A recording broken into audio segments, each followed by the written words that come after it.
Bhagavad Gita.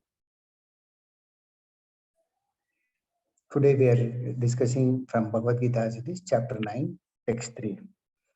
Ashrada Purusha Dharmasyasya Parantapa Aprapyamam Nivartante Mrityu Samsara Vatmani.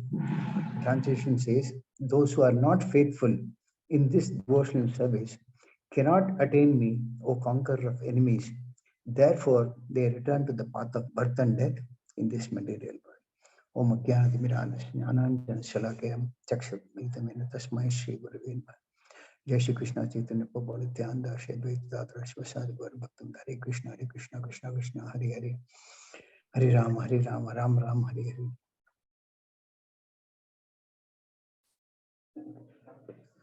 Moham Karudi Vachalam Pangal Makaitik Namakrapad Muhammad Shivram Tayatana Paramanam Shri Chaitanya Vishram. So this verse mentions as to how those who are not faithful in devotional service cannot attain me, O conqueror of enemies. Therefore, they return to the path of birth and death in this material world. So the most important point here is that faith is a very important, very vital for practice of devotional service. And also, when we talk about devotional service, here we talk about devotional service to the Supreme Lord Shri Krishna. So those who don't have that faith in the devotional service, they have returned back to this material world, which is a path of birth and death. So faith, when we talk of faith, generally what happens is that people have faith in so many things these days. For example, some may have faith in yoga. They may think that by practicing yoga, they attain perfection of life. Some have faith in some political personalities, or some may have faith in sports personalities. Many regard them as God, and actually there is no devotional service to them. And secondly, they cannot be God. God is only one, that is the Supreme Lord Shri Krishna. Some actually put faith in many things, such as, for example, they say that work is worship. If you work, that is worship. Some put faith in charity. By giving charity, so one becomes perfect in life.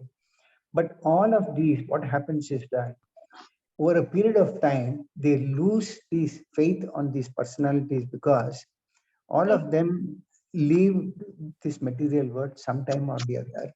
And they are all materialistic people who generally, when they go, after that, after some time, the faith in those personalities also disappear.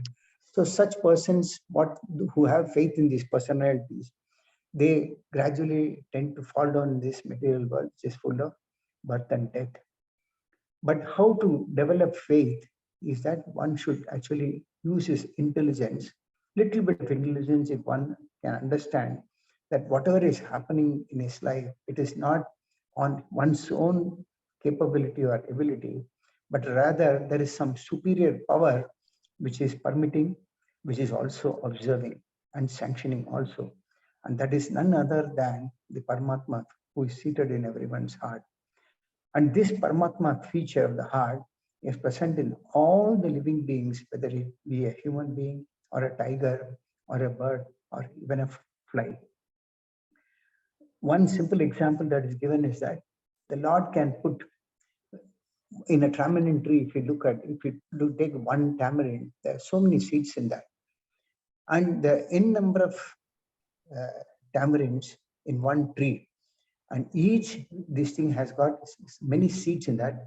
And that one seed becomes a cause of another tamarind tree, which in turn makes it possible for many tamarind trees to come out, and furthermore, many tamarind seeds to come off.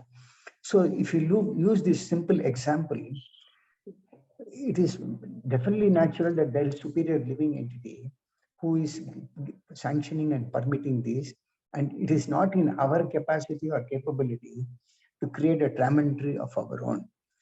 So this is what is called introspection of any particular environment or situation, by which one can conclude, yes, there is some divine personality who is sanctioning this, which no other person can do, whether he's a sports person or a politician or even a demigod, as a matter of fact.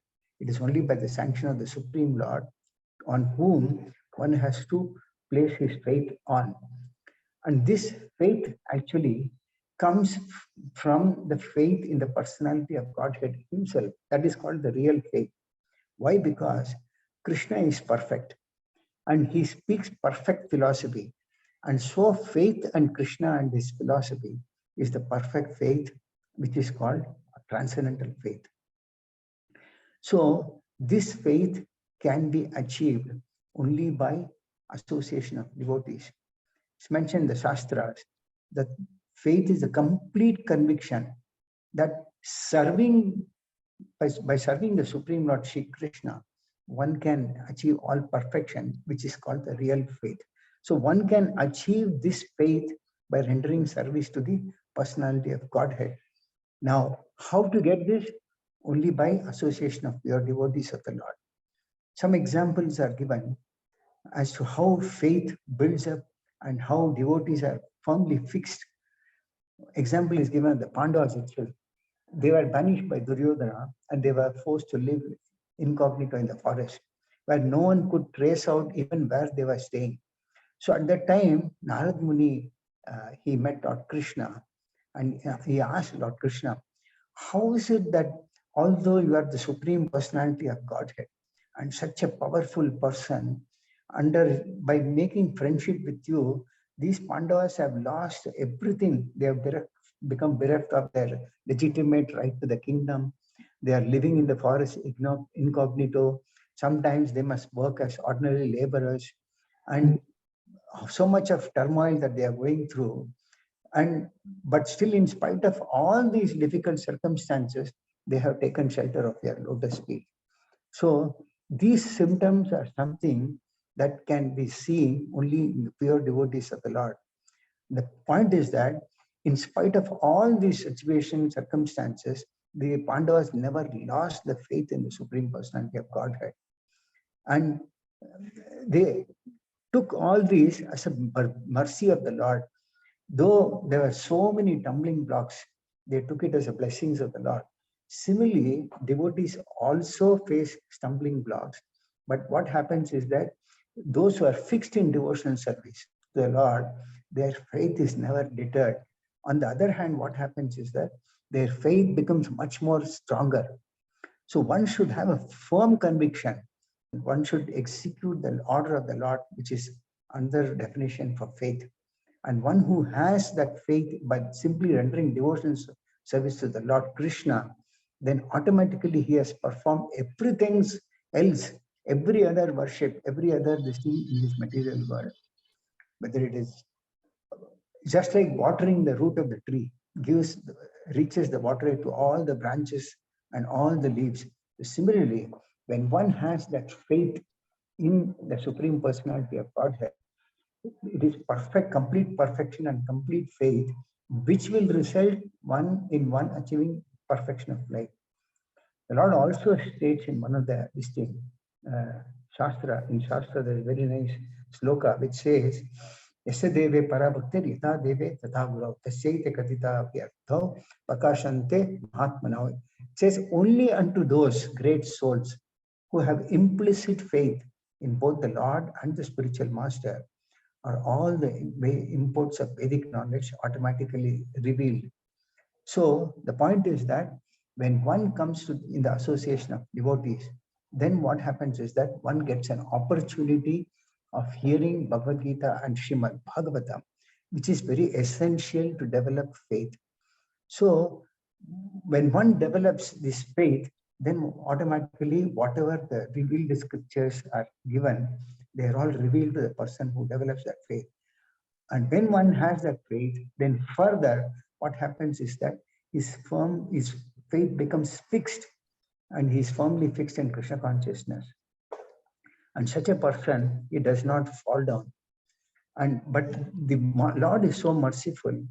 There's a nice quote in Narasimha Purana which says that even a Malecha who has been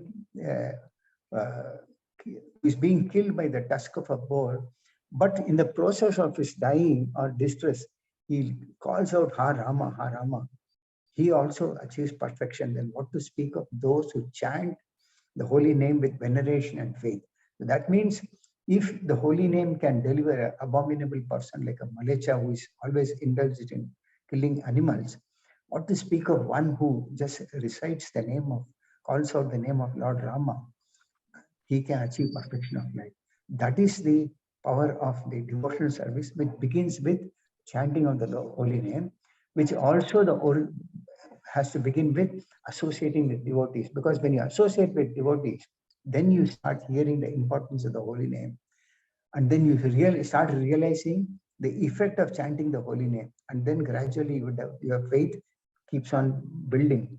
But what happens is that when one does not have the faith in the scriptures or in the association of devotees. There's a quote in Bhagavad Gita, it says in the 4th chapter, but it says, ignorant and faithless persons who doubt the revealed scriptures do not attain consciousness and they fall down.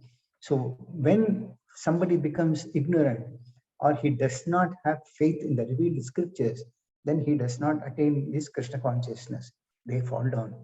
And it says that for the doubting soul, there is no happiness, neither in this world nor in the next. So if one has doubt on the scriptures that are given by the Lord or on the association of devotees, then what happens is they have no happiness. Ultimately, we are all trying to achieve happiness in this material world.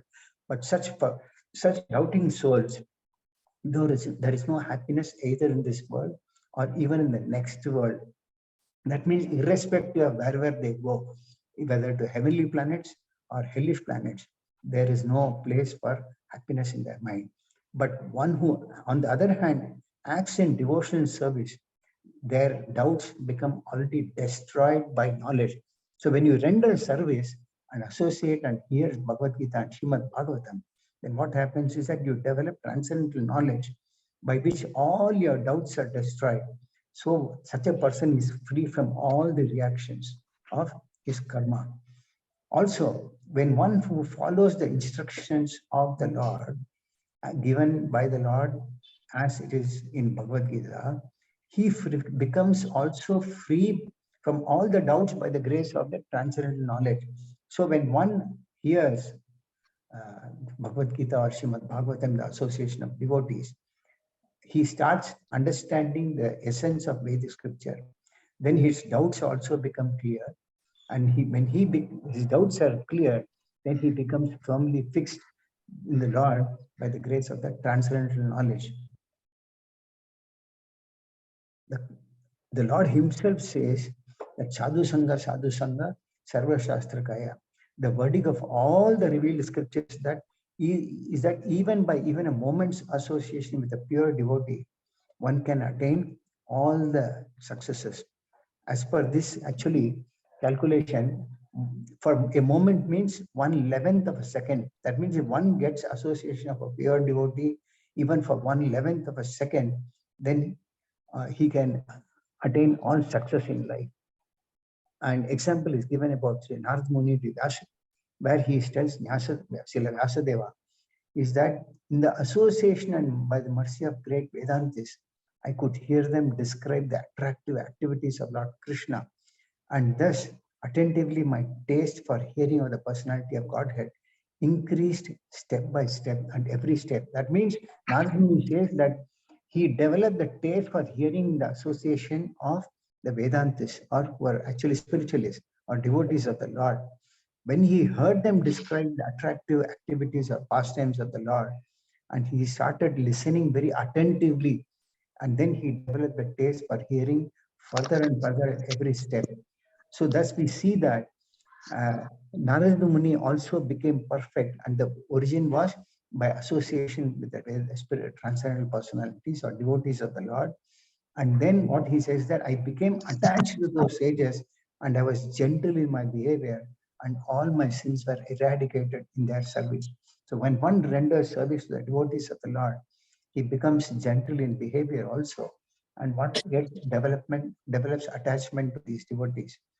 So when these sages were leaving, actually they were very kind to Sri Narada Muni, and they gave most confidential instructions. So this is the origin of the development of faith. And he further concludes that as soon as I got a taste for the personality of Godhead, my attention to hear the Lord was unflinching, and my taste developed so I could realize that it was only my ignorance I had accepted gross and subtle covering.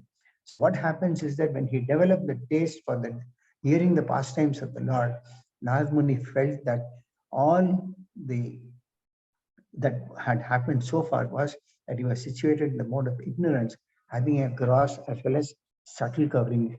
And then by hearing these, he became transcendental. So this is how faith is very, very important.